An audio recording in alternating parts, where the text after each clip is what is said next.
तीन सवाल बहुत महत्वपूर्ण हैं, जिन तीन प्रश्नों के उत्तर सबको पता होने चाहिए। बच्चों को, बूढ़ों को, सबको, हिंदुओं को पता होना चाहिए। तीन प्रश्न मुख्य हैं, इन तीन प्रश्नों के उत्तर सबको पता होना चाहिए। आओ मैं वो तीनों प्रश्नों के उत्तर आपको देता हूं। एक छोटी सी कहानी सुनाऊंगा, वो कहानी आप रट लीजिएगा, काम आएगी। एक राजा थे, एक राजा था बड़ा दुष्ट। उसने पूरे नगरवासियों को बुलाया और राजा ने तीन सवाल पूछे। सुनो नगरवासियों, मेरे तीन प्रश्न का उत्तर दे दो। यदि तुम 1 महीने के अंदर मेरे प्रश्न का उत्तर ना दे पाए तो मैं जितने मंदिर हैं सारे तोड़ दूंगा, जितनी मूर्तियां हैं सारी मूर्तियां हटा दूंगा। वो राजा बोला कि या तो मेरे प्रश्न का उत्तर दो वरना सारे मंदिर तोड़ दो। 1 महीने का समय है। हाँ महाराज, प्रश्न क्या है? राजा ने प्रश्न पूछा कि भगवान कहां है तो दिखाई क्यों नहीं पड़ता? ईश्वर कहां है? ईश्वर कहां है और है तो दिखता क्यों नहीं? सवाल 1, ईश्वर कहां है और है तो दिखता क्यों नहीं? ये एक प्रश्न। दूसरा सवाल, भगवान यदि है तो किस ओर देखता है? भगवान कहां देखता है? यदि भगवान अभी ददरुआ को देख रहा है तो ग्वालियर को कौन देख रहा होगा? यदि भगवान मध्य प्रदेश को देख रहा है तो उत्तर प्रदेश को कौन देख रहा होगा?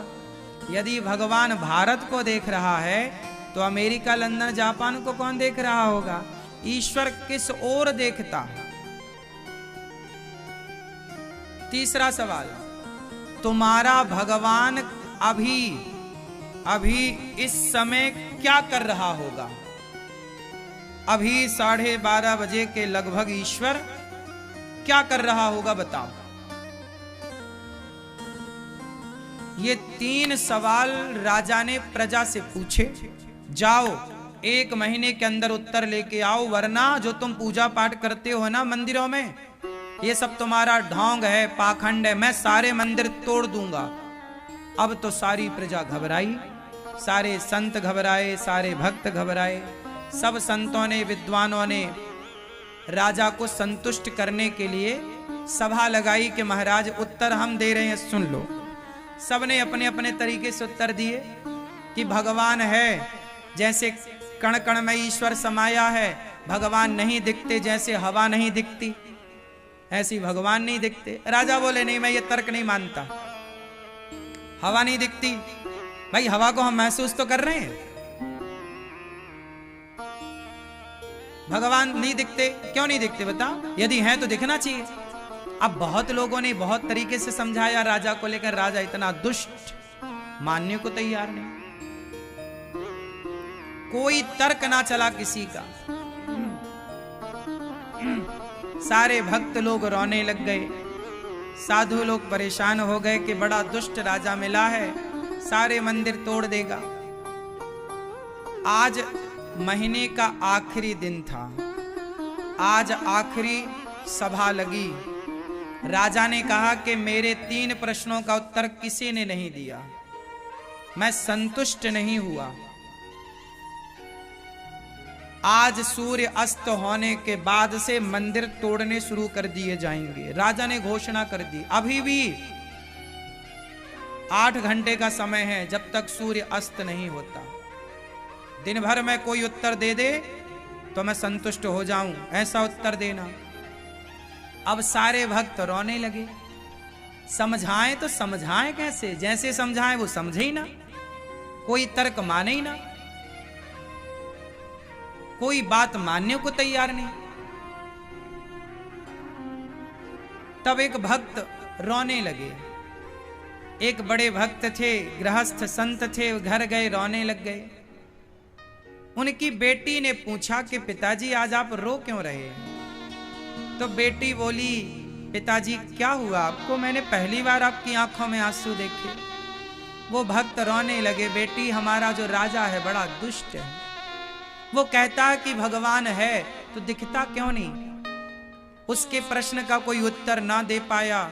हम लोगों ने उत्तर तो दिए अपने अपने तरीके से, पर माना नहीं राजा। वेद पुराण खोल खोल के दिखाए, किसी की नहीं सुना। लड़की बोली बस इतनी सी बात, मैं अभी आती हूं राजा को उत्तर देकर। अरे बेटी बड़े बड़े ज्ञानी उत्तर ना दे पाए, तुम तो बच्ची हो ना। पिताजी आप रो रहे हैं, मैं अभी राजा को सबक सिखा के आती हूं। अब सभा लगी थी, दरबार सजा था, राजा सिंहासन पर बैठे, लड़की आई। महाराज की जय हो। महाराज मैं आपके प्रश्न का उत्तर देने आई हूं। राजा हंसा, बड़े बड़े ज्ञानी तो उत्तर दे ना पाए, तू कल की छोरी उत्तर देगी, चल ट्राई कर। लड़की ने पूछा पहला सवाल क्या है आपका? राजा ने कहा मेरा पहला प्रश्न है कि ईश्वर कहां है, और है तो दिखता क्यों नहीं? लड़की बोली महाराज मैं आपके प्रश्न का उत्तर दूं उसके पहले मुझे भूख लगी है, जरा एक कटोरा दूध पिलाओ। राजा ने आदेश दिया जाओ गाढ़ा गाढ़ा दूध लेके आओ। सोने के कटोरे में दूध लाया गया, सभा में दूध रखा गया।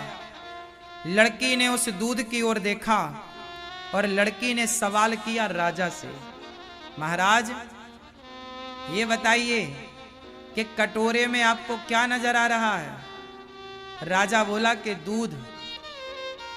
लड़की बोली महाराज मुझे तो मक्खन दिखाई पड़ रहा है, मुझे तो मक्खन दिख रहा है। महाराज बताओ इस दूध में मक्खन है या नहीं? अब बताओ दूध में मक्खन है कि नहीं? उत्तर दो। राजा इनकार कर पाएगा? नहीं। लड़की ने कहा कि आपको दूध नजर आ रहा है कटोरे में, लेकिन मुझे तो इस दूध में मक्खन नजर आ रहा है। राजा बताओ इस दूध में मक्खन है या नहीं? राजा बोला है। दूध में मक्खन है कि नहीं? जोर से है। क्या कोई नकार सकता है? नहीं। राजा बोला दूध में मक्खन है। लड़की ने कहा महाराज जैसे दूध में मक्खन है पर दिखाई नहीं पड़ रहा है, उसी तरह जैसे दूध के कण कण में मक्खन की व्यापकता है, ऐसे सृष्टि के कण कण में भगवान की व्यापकता है तो दिखता क्यों नहीं भगवान? तो सुनो, दूध में मक्खन है तो सही, पर दिखाई कहां पड़ रहा है? नहीं दिखता, इससे ये तो सिद्ध नहीं होता कि नहीं है। भाई ना दिखने से ये भी तो सिद्ध नहीं होता कि नहीं है। एक बात बताओ, गुलाब में खुशबू है कि नहीं? बोलो है। क्या दिखाई पड़ रही है? तो खुशबू नजर नहीं आती, इससे यह सिद्ध तो नहीं होता कि खुशबू नहीं है। जैसे गुलाब में खुशबू है पर नजर नहीं आती, उसी तरह संसार में परमात्मा खुशबू की तरह व्यापक है, नजर नहीं आता। गुलाब को नाक से लगाओगे तो खुशबू भी आएगी, पास लाओगे तो खुशबू भी आएगी। उसी तरह जैसे दही का मंथन करोगे तो मक्खन निकलेगा, उसी तरह महाराज भक्ति करोगे तो भगवान प्रकट भी होंगे।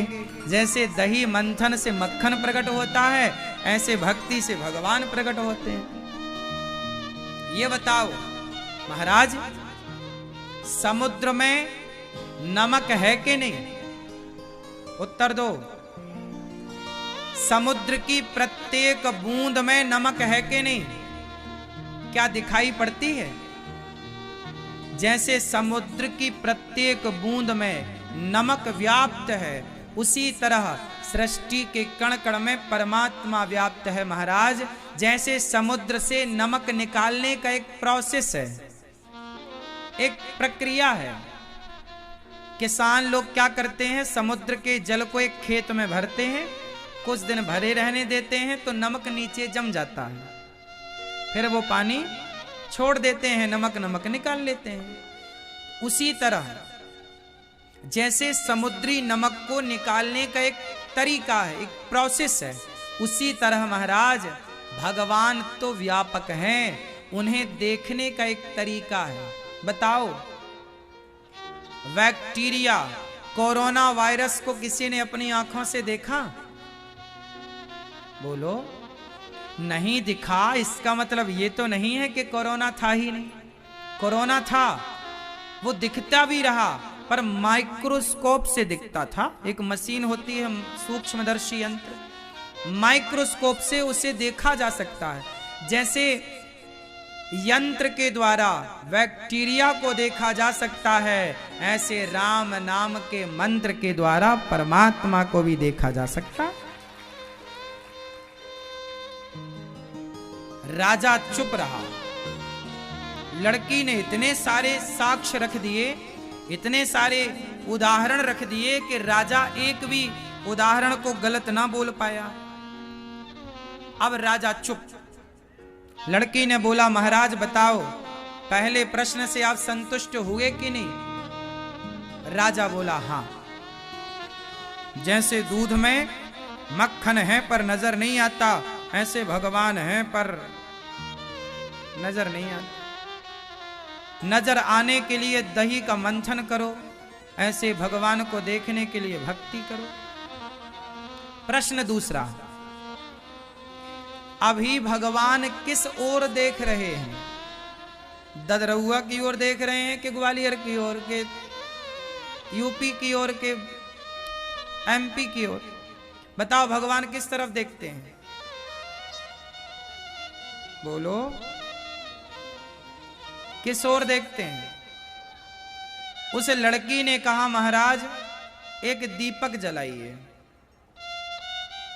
देखो, कोई भी उत्तर देने के पहले ना, उसका जब तक हम प्रमाण ना दे दें तब तक वो उत्तर मान्य नहीं होता।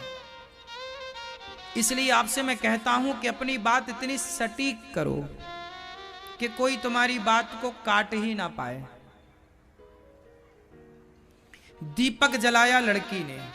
कहा, महाराज अब बताओ कि ये दीपक किस ओर देख रहा है? बताओ, दीपक की ज्योति किस ओर देख रही है? राजा ने कहा, दीपक का प्रकाश तो चारों ओर है। हां महाराज, जैसे दीपक की ज्योति, दीपक का प्रकाश चारों ओर है, उसी तरह भगवान की दृष्टि चारों ओर होती है। सबको देखते हैं।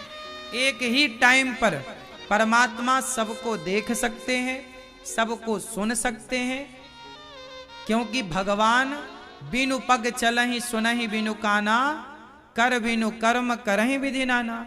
वो बिना पांव के चल सकते हैं, बिना आंख के। भगवान है ना, कर तुम अकर तुम अन्यथा कर तुम सर्व सामर्थ्य। वो भगवान क्या नहीं कर सकते?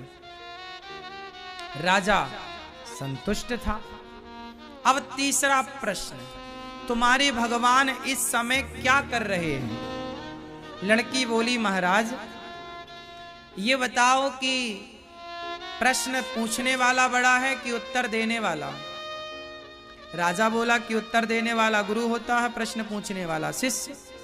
तो महाराज, शिष्य ऊपर होना चाहिए कि नीचे? मैं गुरु हूं क्योंकि मैं उत्तर दे रही हूं, आप शिष्य हैं क्योंकि आप पूछ रहे हैं, तो आप नीचे आओ, मुझे ऊपर बिठाओ। राजा ने अपने सिंहासन पर लड़की को बिठाया। लड़की ने कहा कि महाराज, जो नीचे बैठा हो उसके सिर पर मुकुट हो, कि जो राज सिंहासन पर बैठा हो उसके सिर पर? राजा ने अपना मुकुट उठाया, लड़की के माथे पे रखा और राज मुकुट रखकर पूछा कि अब बताओ तुम्हारा भगवान क्या करता है? लड़की ने मुस्कुराते हुए कहा, महाराज हमारा भगवान हम जैसे भिखारी को राजा बना देता है और तुम जैसे राजा को भिखारी बना के खड़ा कर देता है।